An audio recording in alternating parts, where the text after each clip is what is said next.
Welcome to InfoTastic, where knowledge meets excitement. In today's video, we will be talking about the Battle of Karbala.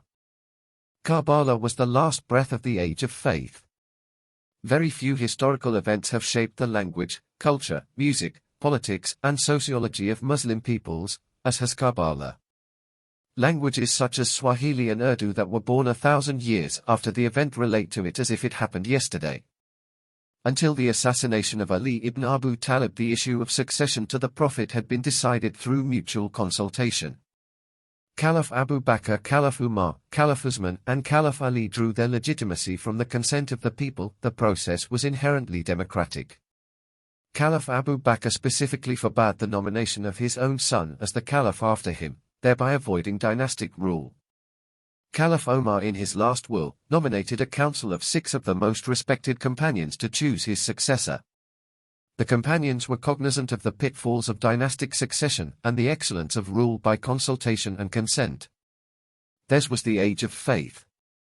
The mission of the first 4 caliphs was the creation of a just society, enjoining what is noble, forbidding what is evil, and believing in God.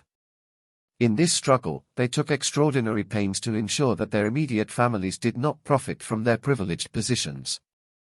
Muawiyah bin Abu Sufyan changed this process. Upon the advice of Mughira bin Shu'bah, he nominated his eldest son Yazid as his successor. This was an historical benchmark. Rule by consent requires accountability. Rule by a strong man requires force without accountability. The nomination of Yazid destroyed the requirement for accountability.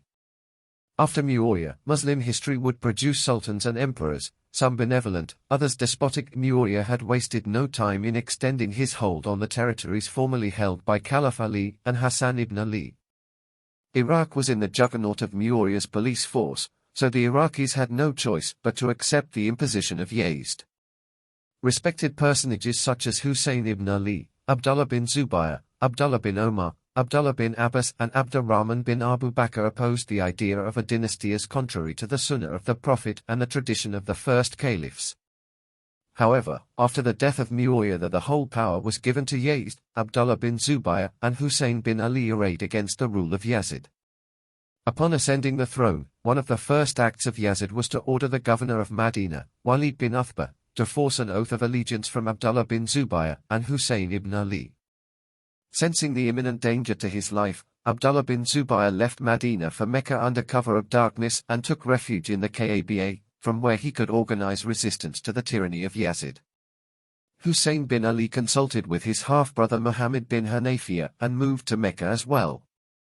Kufa had been the capital during the Caliphate of Ali, and the followers of Caliph Ali were numerous there at Kufa. Hussein bin Ali received insistent letters from the notables of Kufa inviting him to Iraq and to accept their allegiance to him as the Caliph. As a first step, Hussein sent his cousin Muslim bin Aqil on a fact-finding mission. Muslim bin Aqil arrived in Kufa and set up residence in the house of a well-wisher, Hani. The supporters of Hussein thronged this residence, so Muslim bin Aqil sent word to Hussein encouraging him to migrate to Kufa. Meanwhile, Yazid dispatched Ubaydullah bin Ziyad, commonly known as bin Ziyad, the butcher of Karbala, to apprehend Muslim bin Aqil and stop the incipient uprising.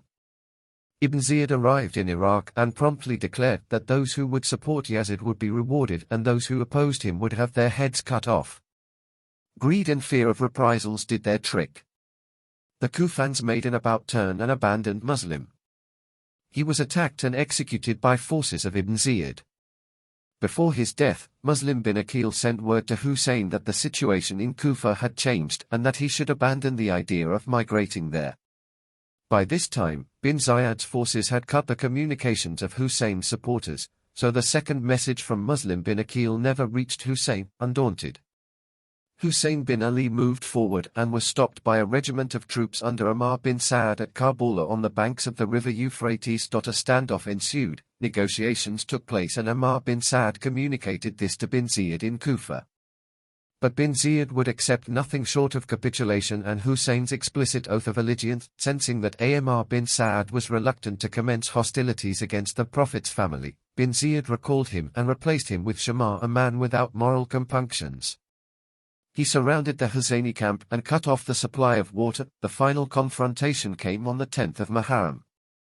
Hussein, the soldier of God, was heir to the heavenly secrets from Ali.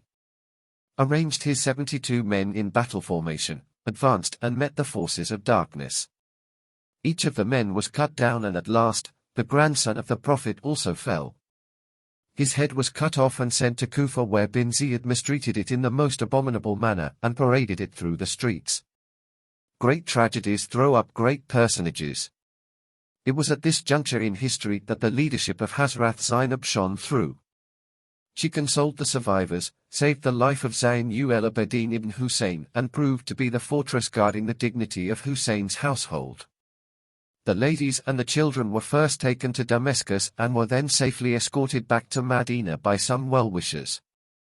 It was the year 680. Hussein stood for faith and principle in the face of tyranny and coercion. In the person of Hussein, faith held its head high against the sharpness of the tyrant's blade. Hussein was the embodiment of the Quranic teaching that humankind is born into freedom and is to bow only before the divine majesty. Freedom is a trust bestowed upon all men and women by the Creator. It is not to be surrendered before the oppression of a mere mortal. Karbala imparted a new meaning to the term struggle. Humankind must strive with patience and constancy in the face of extreme adversity. After Karbala, the Shi'a Ali, actually followers of Caliph Ali, became both a religious and political movement, despite of it being a religious movement. 10th Muharram is a commemoration of Yom Ashura, a day that is indelibly linked with the earliest history of humankind, of Adam, Noah, Abraham and Musa, peace be upon all of them. It is also the day of one of the greatest tragedies faced by the Muslim Ummah, the tragedy of Karbala. Every tragedy is a sign from Allah. Every tragedy is a time for reflection. Every tragedy is a time for renewal. Hussein had left a big message that numerical value does not matter. The person must have the courage and spirit to stand against the oppressions and cruelties. Thanks for watching.